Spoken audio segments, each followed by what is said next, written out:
சொல்லுங்கம்மா, என்ன வேணும்? ஹலோ சார், இது வந்து பார்த்தீங்கன்னா ரூம் ஏர் ஃப்ரெஷ்னரு. நாங்கள் டேரெக்டாக கம்பெனிலேருந்து மேனுஃபேக்சர் பண்ணி கஸ்டமர்ஸ்க்கு பெஸ்ட் ஆஃபர்ஸில் கொடுத்துட்ருக்கோம். ஒன்று வாங்கி யூஸ் பண்ணி பாருங்கள் சார், நல்லாயிருக்கும். அதெல்லாம் வேண்டாம், போமா. ஏய், நீ இப்போ மட்டும் ஒன்று வாங்கலான்னு வச்சுக்கோ, கட்டி பிடிச்சி முத்தம் கொடுத்து கை பிடிச்சி இழுத்தேன்னு உன் பொண்டாடிக்கிட்ட சொல்லி கொடுத்துருவேன். ஏய், நான் 90s கிட்டுமா, எனக்கு இன்னும் கல்யாணமே ஆகலை. வா, இப்போ என்ன சொன்னியோ அதை அப்படியே எங்கள் அம்மாட்ட வந்து சொல்லுவா. ஏய், எனக்கு கல்யாணம் ஆயிடுச்சுடா, விடுடா, கையை விடுடா. எனக்கு அப்படியே கல்யாணம் என்ன வாமா. நினைத்துக் கொண்டிருந்த நேரத்தில்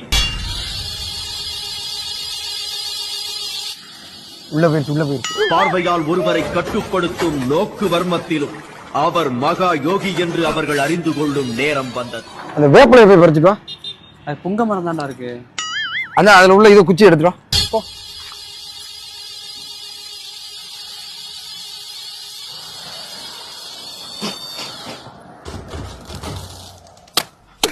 இன்னைக்கு என்னெல்லாம் பண்ண போறாரோ.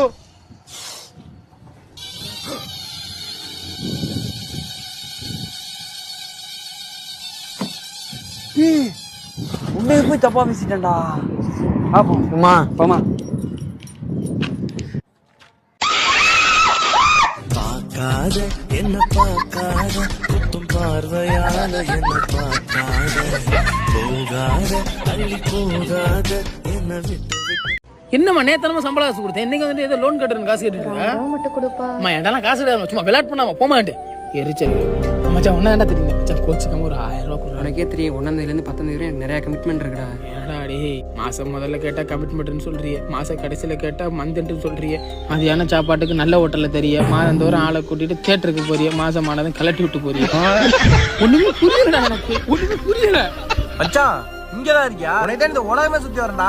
உலகம் ஒரு உருண்டைதான்டா, ஆனதுக்காண்டி உருட்டுற அளவுக்குலாம் இல்லை. சரி மச்சான், 100 ரூபா அந்த ஜிபே பண்ணி விடுறான். அப்படி நீயாவது 100 ரூபா அக்கௌண்ட் வந்தா மாத்தி விடுறா. என்கிட்ட அக்கௌண்டே இல்லடா. நோட்டா செலவு பண்றியடா. அங்க கேட்டாதான்டா இல்லன்னு கையை வச்சிருக்கிய. உன் ஃப்ரெண்ட் ரஹீம் இருக்கான்ல, அவனுக்கு கால் பண்ணி தாடா, நான் கிட்ட தருவான்டா அவன். உங்களிடம் சரியான ரீசார்ஜ் திட்டம் இல்லை. அப்பல ஓபனா குடும்பப்பல. போன் என் பொண்டாடி மாதிரி யாருக்கும் தர மாட்டேன். அப்ப சர்வீஸ் யார் பண்றா? ஒரு கேள்வி ஏமாப்ல ஆட்டோல எதுவும் வருமானம் கிடைக்குதா? ஆட்டோல வருமானம் கிடைக்காது, ஏதாவது ஆளு இருந்தாதான் வருமானம் கிடைக்கும்.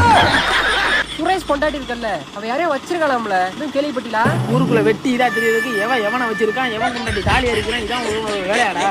போய் உருப்புற வழியா பாருங்கடா. அவ ஏதோ ஆட்டோ ஓட்டானா. நிறுத்து அண்ணே, கை காட்டி போமாண்ணே. கையை காட்டி காலை காட்டி போறதுக்கு நான் ஐட்டம் ஓட்டுறேன், ஆட்டோ ஓட்டுறேன்டா. நான் சொல்றது புரியுதா இல்லையா? கையாட்டி போகணுமியா?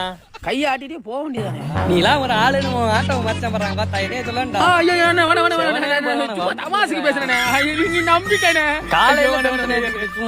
ஏன்பா தம்பி, இந்த ஊர் தானே நம்மளுக்கு சொந்த ஊரு? ஆமாண்ணே, இந்த ஊர் தானே. முனியாண்டி தெரியுமா உனக்கு? என் அப்பா தான். அப்படியா? நானும் உங்க அப்பா ரொம்ப க்ளோஸ் ஃப்ரெண்டுப்பா. அப்படிங்களா? அது சரி. உங்க அப்பா ஸ்கூல்ல எல்லாம் நல்லா படிப்பான், ஆனா பயிலா போயிரும். நானும் உனக்கு ஒரு வழியில மாமா தான் வேணும். எனக்கு மட்டும் தான் மாமாவா இல்ல ஊருக்கே மாமாவா?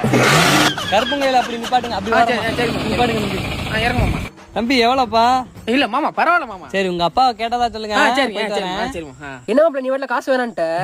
மாமா தெரிஞ்சவங்க போயிட்டு போறாரு. சொந்த மரணம் பந்த மரணம் காசுல கரெக்டா இருமாப்ல, அப்பதான் நாளை பின் நம்மளும் பொழைக்க முடியும். அதுவும் கரெக்ட் தான் மாப்பிள்ள, கூட குறைச்சலாம் வேணாம். நீங்க காலையில இருந்து என் கூட சுத்திரியா ஒரு 450 ரூபா மட்டும் கொடுங்க. சாம்பார் அதுல போய் நானே தான்